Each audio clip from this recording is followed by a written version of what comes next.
রব্বুল আলামিন একজন ফেরেশতা বানিয়েছেন, নাম হলো ইসরাফিল। নাম কি? ইসরাফিল। ওই ফেরেশতার পা হচ্ছে জমিনের নিচে, মাথা হলো আকাশের উপরে। ওই কিয়ামতের দিন ইদা নুফিখা ফিস সূরি নাফখা ওয়াহিদা, যখন ওই সিংহার মধ্যে ফুৎকার দেয়া হবে, আল কারিআ, বিকট আওয়াজটা হবে। এই ফেরেশতার নাম হচ্ছে মালাকুস সূর, সিংহার ফেরেশতা। এই ফেরেশতার নাম ইসরাফিল। ফেরেশতার নাম সবাই বলেন।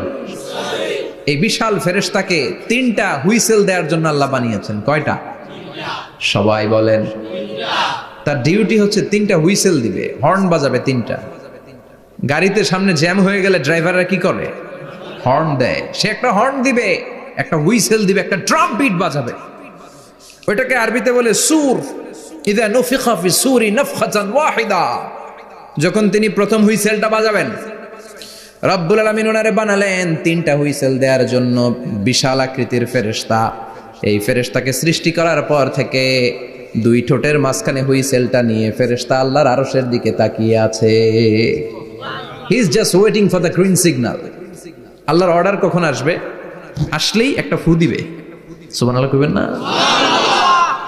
এই ফুটা দেওয়ার জন্য সে এখনো, ঠিক যে মুহূর্তে আমরা এখন তাফসীর শুনছি, সেই মুহূর্তে ইসরাফিল কি করতেছে?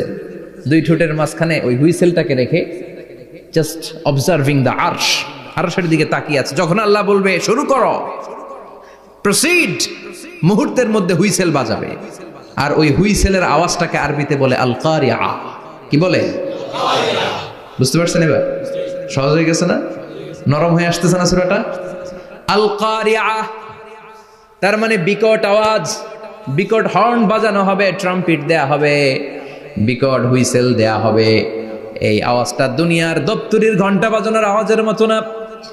এই আওয়াজটা ট্রাকের টায়ার পাংচার হলে যে আওয়াজ, ওইটার মতো না। বৃষ্টির সময় বজ্রপাতের যে আওয়াজ, ওইটার মতো না। ওই আওয়াজটা পৃথিবীর বুকে সবচাইতে ভয়ঙ্করতম আওয়াজ। ঠিক কিনা?